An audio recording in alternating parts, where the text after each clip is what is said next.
그날도 아침부터 비가 부슬부슬 내리고 있었던 걸 기억합니다. 당시 저는 홀어머니 밑에서 여동생과 자랐고 다복한 가정환경이라고는 할 수 없었습니다. 그 때문이라고는 할 수 없지만 학교를 졸업하자마자 저는 취직을 했고 제 여동생도 학교가 쉬는 날과 일찍 마친 날은 집에서 10분 정도 되는 비디오 가게에서 아르바이트를 하고 있었습니다. 그날도 여동생은 아르바이트를 끝내고 저보다 조금 늦게 돌아왔습니다. 밝은 성격이 장점이랄 수 있는 여동생이었는데 그날은 왠지 평소와 달라 보였습니다.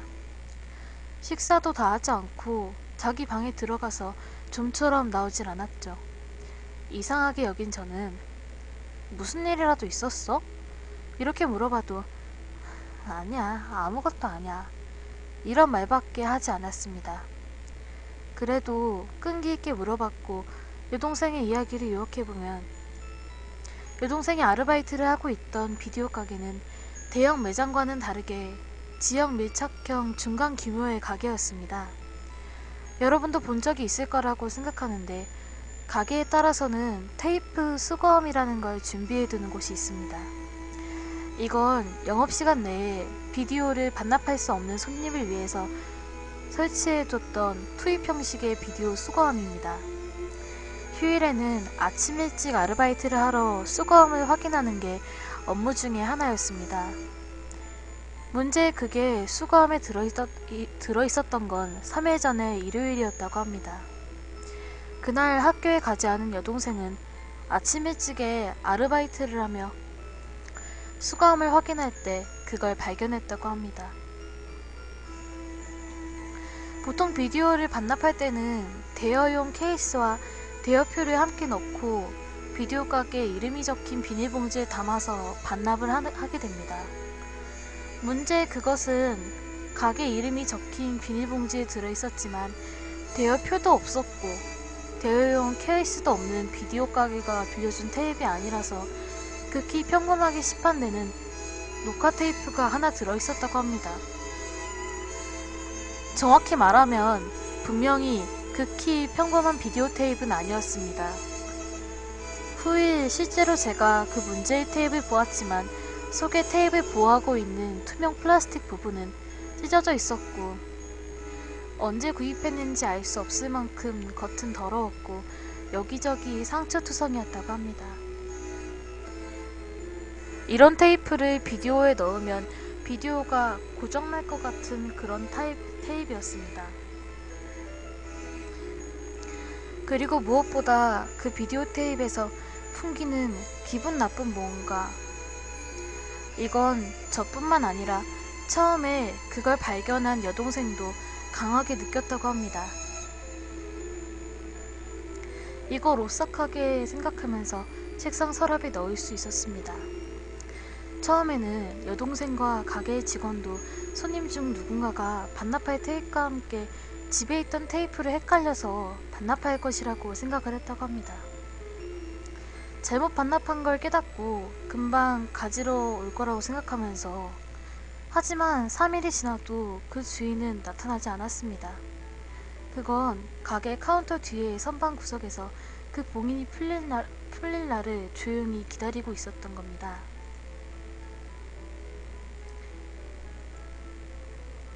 그날 아침부터 내리기 시작한 비는 밤이 되어도 그칠 기색이 없이 이대로 영원히 내리는 게 아닐까 생각했습니다. A씨가 얼굴을 내민 건 아르바이트가 끝나기 30분 정도일 7시 반쯤이었다고 생각합니다. A씨는 개점 당시부터 오던 손님으로 이틀에 걸러서 가게에 오는데 점장과 직원과 쓸데없는 이야기를 하고 비디오를 빌려 돌아가는 그냥 평범한 사람이었습니다. 그날 잠깐 잡담으로 이야기꽃을 피우고 있었는데 어느샌가 예전의 비디오에 관한 이야기로 이어졌습니다. A씨는 굉장히 흥미를 느낀 것처럼 한번 보자고 말을 꺼냈습니다. 점장님은 손님의 프라이버시가 있기 때문에 라고 계속 거절했지만 결국에 A씨가 우기는 바람에 모두 그걸 보게 되었습니다.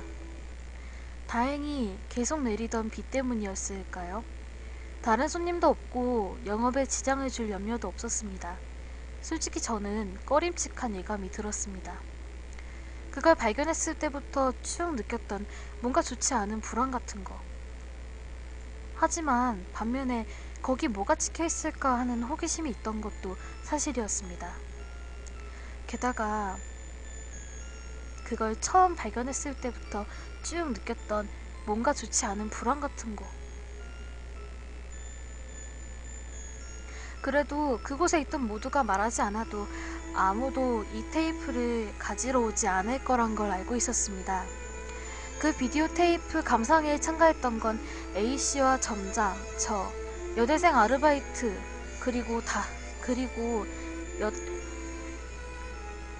그리고 다른 아르바이트 분 한 명이었습니다. 그 다른 알바라는 분은 이 가게 주인의 딸로 저와 같은 학교 학생이었습니다. 영화를 좋아하는 것처럼 가끔 놀러와서 A씨와도 안면이 있었습니다. 먼저 말을 꺼냈던 A씨는 카운터 옆에 있는 비디오 덱 그 앞쪽에 가장 좋은 곳에 자리를 잡고 이거 몰래카메라면 어쩌지? 이러는 등 농담을 꺼내기도 했습니다. 비디오가 재생되기 시작했고 지금 생각하면 그 소리가 악몽의 시작이었던 것입니다. 비디오가 마지막까지 재생되고 자동으로 되감기를 시작해도 어느 누구도 입을 열지 않았습니다. 저는 가슴 가득히 밀려오는 옅고 기분 나쁜 걸 기억하고 있었죠. 그리고 그걸 보고만 걸 후회하고 있었습니다. 아마도 다른 4명도 같은 기분이었을 거라고 생각합니다. A씨도 두세 마디 건너고는 서둘러 집으로 돌아갔습니다. 전 아르바이트 시간이 많아서 급히 돌아갈 준비를 시작했죠. 솔직히 그 비디오 옆에서 1초라도 빨리 벗어나고 싶었습니다. 제가 돌아갈 준비를 하고 있는데 점장님이 와서 미안한데 여기 직원이 몸이 안 좋다고 해서 택시로 집까지 바래다 주면 안 될까? 제가 그 알바생의 몸 상태를 보러 가니까 그녀는 얼굴이 하얗게 질리고 입술은 확실하게 작게 떨리고 있었습니다. 저 자신도 아까 봤던 비디오의 영향 때문인지 기분이 매우 안 좋았지만 그녀의 상태는 확실히 이상했습니다. 마치 뭔가가 뒤쫓아오는 듯한. 저는 점장님에게 택시비를 받아서 그녀를 데리고 택시를 탔습니다. 그녀의 집은 가게에서 차로 10분 정도의 거리에 있었습니다. 저는 그녀의 상태가 너무 걱정스러워서 괜찮아? 이렇게 말을 걸어봤지만 그녀는 작게 속삭일 뿐이었습니다. 그녀의 집이 있는 골목은 차가 들어갈 수 없어서 택시기사에게 기다려달라고 말하고 여전히 내리고 있는 빗속을 둘이서 걸어갔습니다. 아까 그 비디오 말인데 지금까지 묵묵히 있던 그녀가 문득 발을 멈추고 말을 걸었습니다. 들었을 거야. 어? 목소리가 들렸을 거야. 제가 기억하는 한 그 비디오 속에서 사람의 목소리는 나오지 않았습니다. 아무것도 안 들렸는데. 제가 그렇게 말하자 그녀는 확실히 들었어. 여자 목소리로 내 이름을 부르는 걸. 그렇게 말하고 그녀는 집으로 다시 걷기 시작했습니다. 저는 그녀가 말한 의미를 이해하지 못한 채로 그녀의 뒤를 다급하게 따라가기 시작했죠. 그녀는 현관문을 열면서 돌아보더니 고맙다고 말하면서 가느다란 웃음을 지으면서 조용히 문을 닫았습니다. 그녀는 확실히 목소리가 들렸다고 말했습니다. 저에겐 들리지 않는 목소리가 그녀에게는 들렸다는 것이었을까요? 다른 사람들에게도 혹시 들렸을까요? 저에게만 들리지 않았을까요? 혹은 그녀 혼자만 들었을까요?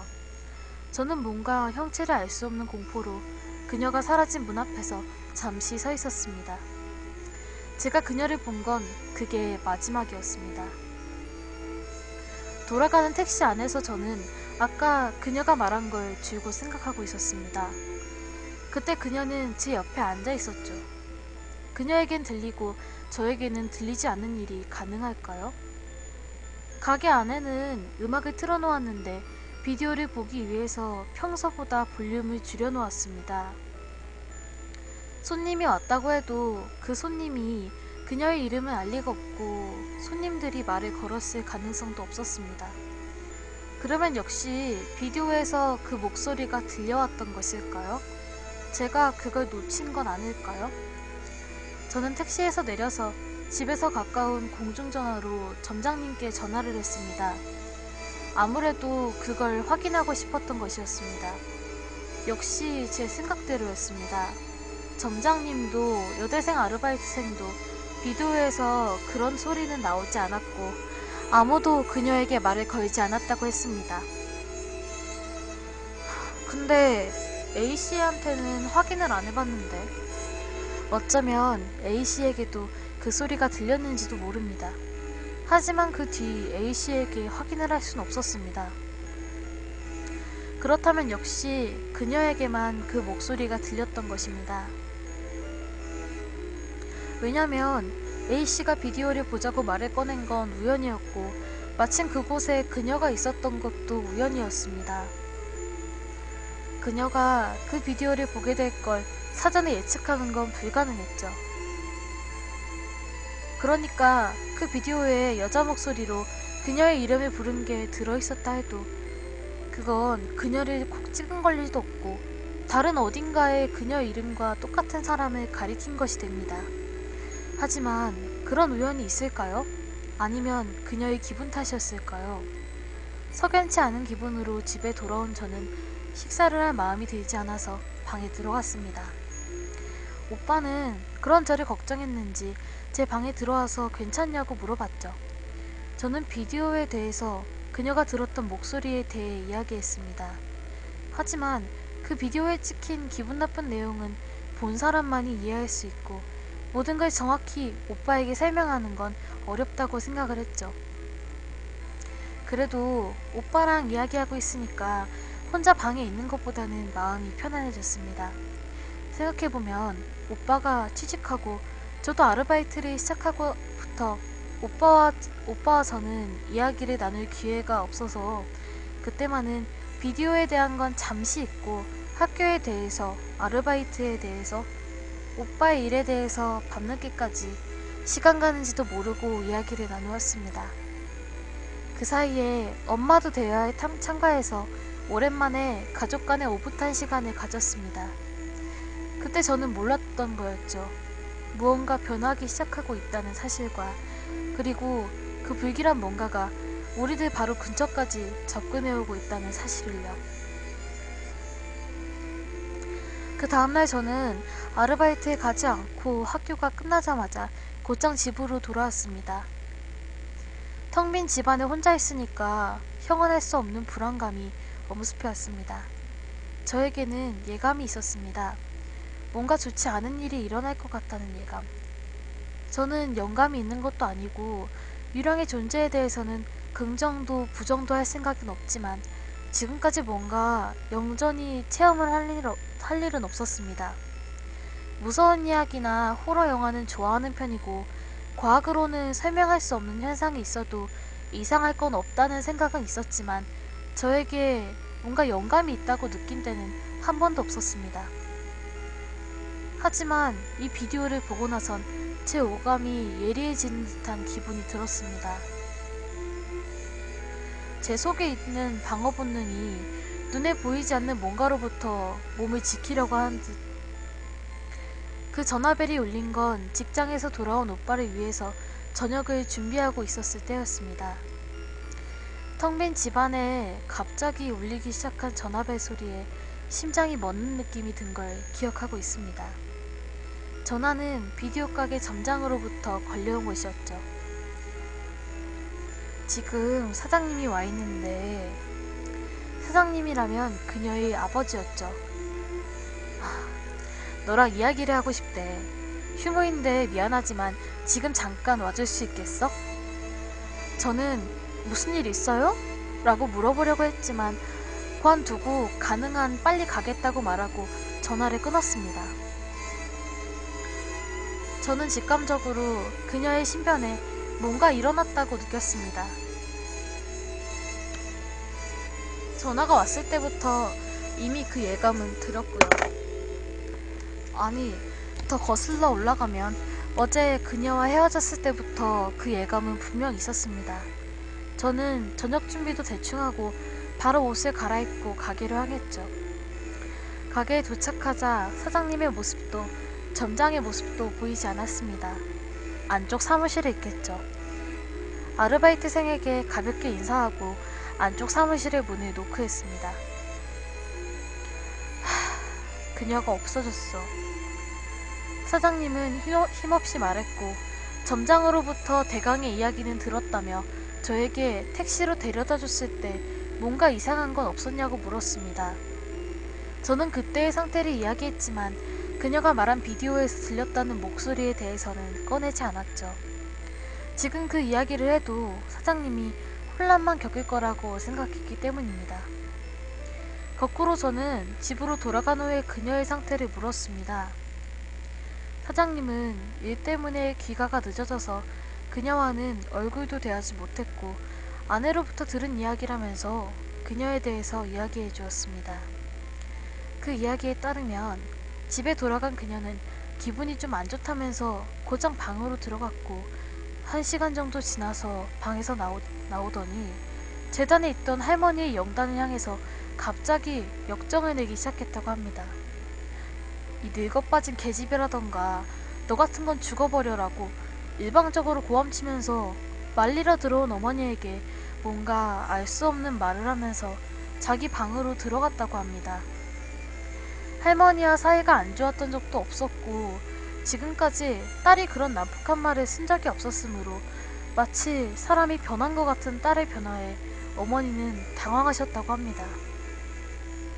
그 후에 정신을 가다듬고 그녀의 방을 노크하고 말을 걸어보았지만 반응도 없었고 지금은 그냥 가만히 놔두는 편이 좋을 것 같아서 방에는 들어가지 않았다고 합니다.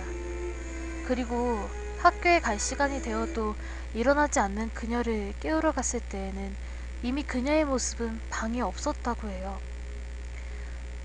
그 애한테서 연락이 오면 바로 알려줘. 만약에 오늘 밤 그 애가 연락이 없으면 내일 경찰에 실종 신고하려고.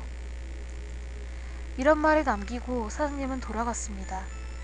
사장님을 배웅하고 나서 저는 점장님과 함께 사무실로 돌아왔죠. 비디오에 대해서 말했어요? 모두 비디오를 보고 그 후에 갑자기 몸이 안 좋아졌다는 건 얘기했어. 그래도 비디오 내용까진 안 말했지. 사장님도 그 비디오에 대해서는 별로 흥미가 없는 것 같았어. 분명히 비디오를 본 일과 그녀가 행방불명된 일은 아무런 관계도 없을 터이고. 그래도 정말 그런 걸까요? 갑작스럽게 실종당했고 대체 그녀에게 무슨 일이 생겼던 걸까요? 돌연 사람이 변한 것처럼 할머니에게 욕을 했다고 사장님이 말을 했고 그것과 함께 비디오에 나왔던 노파와는 무언가 관계가 있는 것이었을까요? 애당초에 그 비디오는 누가 언제 무엇 때문에 촬영을 했고 어떤 뜻으로 이 가게의 수거함에 넣은 것일까요? 귀가하는 도중에 그녀의 목소리가 제 안에서 몇 번이나 메아리치고 알 수 없는 불안감에 저는 슬쩍 주변을 둘러보았습니다. 다음날 아르바이트를 하고 있는데 사장님께서 전화가 걸려왔습니다. 그 후에 그녀에게서 아무런 연락이 없었는지 물어보셨지만 저는 연락이 없다는 말밖엔 할 수가 없었죠. 사장님은 작게 한숨을 쉬면서 그 후에 일어난 일을 알려주었습니다. 어제 밤에 그녀로부터 연락은 없었고 짐작 가는 곳도 전부 가봤지만 어디에도 그녀가 들리는 적이 없었고 어제 새벽 5시 반쯤에 이웃 사람이 그녀를 보았다는 것. 그에 따르면 개를 산책시키다가 그녀를 보았다고 합니다. 그녀는 마치 근처 편의점에 갈 때처럼 평상복으로 뭔가 중얼거리면서 어슬렁어슬렁 걷고 있었다고 합니다. 한편 그녀의 방을 조사해보았는데 갈아입을 옷을 갖고 나간 흔적이 없었던 것과 이웃사람의 이야기처럼 평상복 차림으로 아무것도 갖고 나가지 않은 듯한 점, 어머니의 지갑에서 20만원에서 30만원 정도의 현금이 없어졌는데 그녀가 갖고 나간 것 같다는 것, 아까 경찰에게 시정신고를 하고 왔다는 등 하나하나 이야기해 주었습니다.